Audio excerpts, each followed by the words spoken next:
Last episode में हमने देखा था कि कैसे मास्टर मैंग जो एलेक्जर देते हैं उसे सी जिनसैन के सामने ही चोयांग खुद ले लेता है, जिसके बाद डिवाइन 9 सेक्शन सॉर्ड का सॉर्ड स्पिरिट जाग जाता है और चोयांग को बताता है कि पिछली लाइफ में उसने 9 सेक्शन सॉर्ड को पूरी तरह से अपोजिट डायरेक्शन में कल्टीवेट किया था, इसलिए इस बार उसकी सही से कल्टीवेशन करने में वह खुद उसकी मदद करेगा। अब इस पार्ट के स्टार्टिंग में हम देखते हैं कि चोयांग तेजी से वापस जा रहा होता है, पर तभी वह रास्ते में देखता है कि कुछ लोग जी जुआन को उसके घर से बाहर आने के लिए कहते हैं, लेकिन जब अंदर से कोई बाहर नहीं आता है तब उसे बुलाने आया हुआ ल्यू दरवाजे पर एक जोरदार किक मारता है। इधर यह देख करके इनके साथ आई हुई मिस वू ली से कहती हैं कि भले ही ये लोग हमारे साथ ज़्यादा नहीं रहते हैं, लेकिन फिर भी ये लोग फैमिली मेंबर्स हैं और यही कारण है कि जब मैं यहाँ पर आ रही थी तब हमारे मास्टर ने मुझे कहा था कि हम लोग यहाँ पर अच्छे से बिहेव करें। इसके बाद मिस वू कियान खुद दरवाजे के पास जा करके पूरे रिस्पेक्ट से कहती हैं कि हम लोग यहाँ पर सभी पीक्स के बीच में होने वाली मीटिंग के बारे में मैसेज डिलीवर करने आए हैं, इसलिए मास्टर मैंग प्लीज आप बाहर आ जाइए। इधर उन लोगों को वहाँ पर देख करके चोयांग सोचता है ली तो क्लाउड पीक के मास्टर ली जिनसोंग का सबसे बड़ा बेटा है, पर मुझे समझ नहीं आ रहा है कि यहाँ पर मिस वू कियान क्या कर रही हैं। इधर ली मिस वू कियान को इम्प्रेस करने के लिए कहता है क्यों ना हम लोग अपने मैसेज को एक लेटर में लिख करके अंदर डाल दें। तब मिस वू कियान कहती है नहीं, हमें ऐसा नहीं करना चाहिए क्योंकि ऐसा करने से हो सकता है कि हमारा लेटर अंकल मैंग को मिले ही ना। तब ली कहता है कि 9 पीक्स के बीच में पर्पल बैम्बू गार्डन सबसे कमजोर है, इसलिए मुझे नहीं लगता कि मैंग काओरेन कुछ कर सकते हैं। यह सुन करके चोयांग ली को एक पत्थर मारते हुए सामने आता है और कहता है कि तुम्हारे मैनर्स को देखते हुए मुझे नहीं लगता कि तुम टियानवेई हाउस के डिसाइपल बनने लायक हो। तब ली कहता है कि आखिर में तुम्हारी हिम्मत कैसे हुई कि तुमने मुझे मारा, क्या तुम जानते हो कि आखिर में मैं कौन हूँ। तब चोयांग कहता है कि मैं तुम्हारे फादर ली जिनसोंग को अच्छे से जानता हूँ, पर मुझे समझ नहीं आ रहा है कि क्लाउड पीक ने तुम जैसे बेकार डिसाइपल को कैसे एक्सेप्ट कर लिया। तभी बढ़ते हुए झगड़े को देख करके मिस वू कियान बीच में आकर के पूछती हैं क्या तुम बता सकते हो कि आखिर में तुम कौन हो। तब चोयांग बहुत ही रिस्पेक्ट के साथ मिस वू कियान को बताता है मैं मास्टर मैंग का सेकंड डिसाइपल चोयांग हूँ। यह जान करके मिस वू कियान चोयांग को बताती हैं कि मैं यहाँ पर अंकल मैंग को यह मैसेज देने आई हूँ ताकि वह क्लाउड पीक में होने वाली मीटिंग को अटेंड कर सकें। यह जान करके चोयांग कहता है ठीक है, मैं इस बारे में मास्टर को बता दूंगा, लेकिन मैं जानना चाहूंगा कि आखिर में ली मास्टर मैंग का नाम लेकर के उन्हें डिसरिस्पेक्ट क्यों कर रहा था। तब हम देखते हैं कि मिस वू कियान ली की तरफ से माफी मांगती हैं। यह देख करके चोयांग मिस वू कियान को रोकते हुए कहता है आप हमारे सेक्ट के मास्टर्स की बेटी हैं, इसलिए आपको ऐसा कुछ करने की जरूरत नहीं है, इसलिए अच्छा होगा कि जिसने गलती की है वही माफी मांगे। यह सुनते ही ली चोयांग के गर्दन पर अपनी तलवार रख देता है और कहता है कि एक तो तुमने मुझे पत्थर मारा और दूसरा तुम्हारी इतनी हिम्मत हो गई है कि तुम मिस वू के सामने मेरी बेइज्जती कर रहे हो। इधर मिस वू ली को रोकने की कोशिश करती हैं, पर ली चोयांग को बेवजह ही शॉर्ट फाइट के लिए चैलेंज कर देता है। इस पर जब चोयांग अपनी टूटी हुई तलवार बाहर निकालता है, ली उसे देख करके उसका मजाक उड़ाते हुए कहता है क्या तुम्हारा पर्पल बैम्बू गार्डन तुम्हें एक तलवार तक नहीं दे सकता है। वहीं ली का ऐसा बिहेवियर देख करके मिस वू कियान को गुस्सा आ रहा होता है, पर तभी अचानक से अंदर से टैंटन बाहर आ जाता है। तब ली उसके ऊपर बेवजह ही गुस्सा निकालता है और कहता है कि मुझे पर्पल बैम्बू गार्डन के डिसाइपल्स के ऊपर हंसी आ रही है, क्योंकि अगर यहाँ के सभी डिसाइपल्स तुम जैसे लूजर हैं तो शायद मैंग काओरेन को पढ़ाना ही नहीं आता है। यह सुनते ही वो कियान ली से कहती है मुझे लगता है कि अब तुम्हें मास्टर मैंग और पर्पल बैम्बू गार्डन की बेइज्जती नहीं करनी चाहिए, नहीं तो मैं खुद जाकर के सेक्ट मास्टर से इस बारे में रिपोर्ट कर दूंगी। इस पर ली वहां से वापस जाते हुए कहता है चोयांग मैं तुम्हें देख लूंगा। तभी अचानक से चोयांग ली को रोकते हुए कहता है मेरे ख्याल से आज तुमने मेरे मास्टर की काफी ज्यादा बेइज्जती की है, इसलिए क्यों ना तुम मुझसे फाइट करके ही जाओ। यह सुन करके जैसे ही ली अटैक करता है, हम देखते हैं कि चोयांग उसके अटैक को पूरी तरह से ब्लॉक कर देता है और अपनी टूटी हुई स्वॉर्ड के साथ में ही उससे फाइट करने लगता है। इधर मिस वू चोयांग के फाइटिंग स्किल्स को देखते हुए सोचती हैं मुझे यकीन नहीं हो रहा है कि वह 4th ग्रेड का मार्शल आर्टिस्ट होने के बाद भी ली के साथ इतने अच्छे से फाइट कर सकता है। तभी हम देखते हैं कि अचानक से चोयांग किसी स्पेशल फुट टेक्निक का इस्तेमाल करता है और एक छोटे से पत्थर को किक मार के उससे सीधा ल्यू को जमीन पर गिरा देता है, लेकिन इसके बाद अचानक से चोयांग अपनी हार मानते हुए जानबूझ करके ली के ऊपर ही गिर जाता है। यह देख करके जब मिस वू कियान चोयांग की मदद करने आती हैं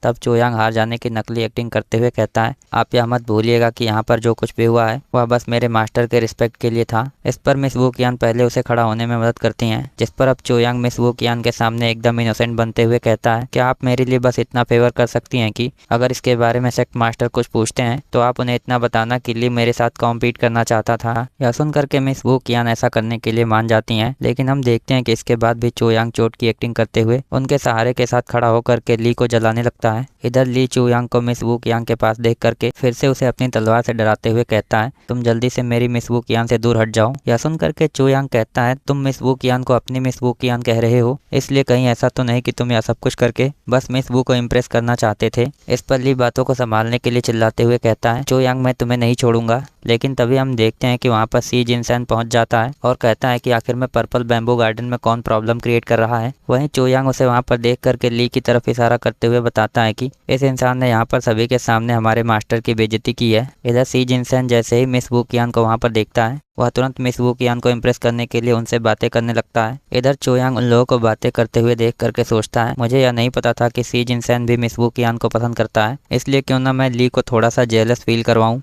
ताकि अगर सी जिनसेन ली से फाइट करता है तो वह किसी भी सिचुएशन में इनर डिसाइपल नहीं बन पाएगा। इसके बाद चो यांग अपनी बुरी हालत को दिखाते हुए सी जिनसेन से कहता है, सीनियर अब आपको ही हमारे पर्पल बैम्बू गार्डन को रिप्रेजेंट करना होगा, क्योंकि यह इंसान हमारे मास्टर के साथ में मिस वू कियान को भी डिसरिस्पेक्ट कर रहा था। इधर यह सुनकर के ली चिल्लाते हुए कहता है कि मुझे कोई फर्क नहीं पड़ता कि तुम्हारा सीनियर यहाँ पर आ गया है, मैं चाहूँ तो तुम सभी को एक साथ देख सकता हूँ। इस पर सी जिनसेन एक किक मार करके तुरंत ली के पैरों को ही तोड़ देता है, जिस पर हम देखते हैं कि मिस वू कियान उसके हिम्मत को देख करके हैरान हो जाती हैं। इधर अब ली चिल्लाते हुए कहता है कि क्या तुम जानते हो कि आखिर में मैं कौन हूँ और मेरे फादर कौन है। तब चो यांग ली के आगे बताने से पहले ही कहता है, हम तुम्हें इतनी बुरी तरह से पीटेंगे कि तुम खुद अपने फादर को भूल जाओगे। इसी बीच सी जिनसेन भी मिस वू कियान को इम्प्रेस करने के लिए कहता है, जब तक मैं यहाँ पर हूँ तब तक तुम मिस वू कियान की इंसल्ट नहीं कर सकते हो। यह सुनकर के मिस वू कियान सी जिनसेन को ली के फादर के बारे में बताने की कोशिश करती हैं, पर इस बार सी जिनसेन ही खुद उन्हें रोक देता है। तभी अचानक से चो यांग और टेंटन दोनों कहते हैं कि ली को हमारे मास्टर की बेइज्जती करने के लिए माफ़ी मांगनी चाहिए, पर जब ली माफ़ी मांगने से मना करता है तब सी जिनसेन भी उसे धमकी देते हुए कहता है, क्या तुम अब भी सुधरना नहीं चाहते हो। इस पर ली अब वहाँ से वापस जाते हुए कहता है, मैं तुम लोगों को देख लूंगा। इधर मिस वू कियान अब इन लोगों को गुड बाय बोल करके वापस चली जाती हैं।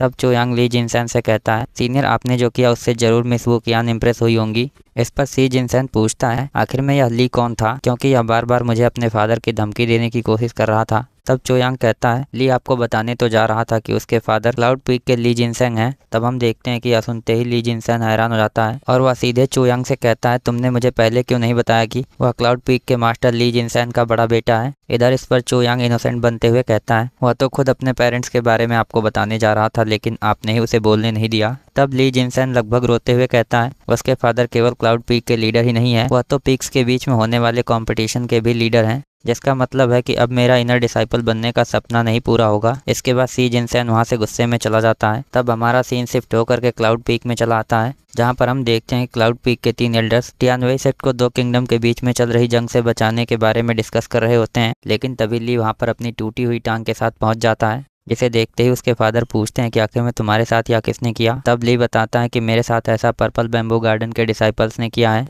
यह सुनकर के वहाँ के 2 एल्डर्स कहते हैं कि हर किसी को पता है कि पर्पल बैम्बू गार्डन के लोग बेवजह फाइट नहीं करते हैं, इसलिए हमें इसके बारे में पहले इन्वेस्टिगेट करना चाहिए। तब ली जिनसेन जैसे ही गुस्से में ली को थप्पड़ मारने की सोचते हैं, सेक्ट मास्टर उन्हें रोकते हुए कहते हैं कि पहले तुम अपने बेटे को ले जा करके उसका ट्रीटमेंट करो। यह सुनकर के जब ली जिनसेन ली को वहाँ से लेकर के चले जाते हैं, तब सेक्ट मास्टर वू कियान से पूछते हैं कि तुम बताओ कि आखिर में वहाँ पर क्या हुआ था। तब वू कियान बताती है कि ली ने ही पहले मास्टर मैंग की बेइज्जती की थी, जिसकी वजह से सी जिनसेन ने उसे पीट दिया। यह सुनकर के उसके बगल में खड़े एल्डर कहते हैं, फाइनली किसी ने अच्छा काम किया है, क्योंकि ली हमेशा अपने फादर के नाम का फायदा उठाने की कोशिश करता है। इधर सेक्ट मास्टर वू कियान से पूछते हैं, क्या तुम बता सकती हो कि आखिर में पर्पल बैम्बू गार्डन के डिसाइपल्स की स्किल्स कैसी हैं। तब मिस वू कियान सेक्ट मास्टर को बताती हैं कि वहाँ के सबसे बड़े डिसाइपल सी जिनसेन को देख करके ऐसा लगता है कि जरूर उसके दिमाग में कुछ न कुछ चल रहा है, जबकि टेंटन बहुत ही सिंपल और मासूम है। लेकिन अगर हम चो यांग की बात करें तो मुझे नहीं लगता कि वह उतना भी कमजोर है जितना हमने उसके बारे में सुना है। हालांकि वह अभी 4th लेवल का मार्शल आर्टिस्ट है, पर फिर भी वह ली से फाइट करते समय अपनी फाइट को बहुत ही आसानी से कंट्रोल कर रहा था,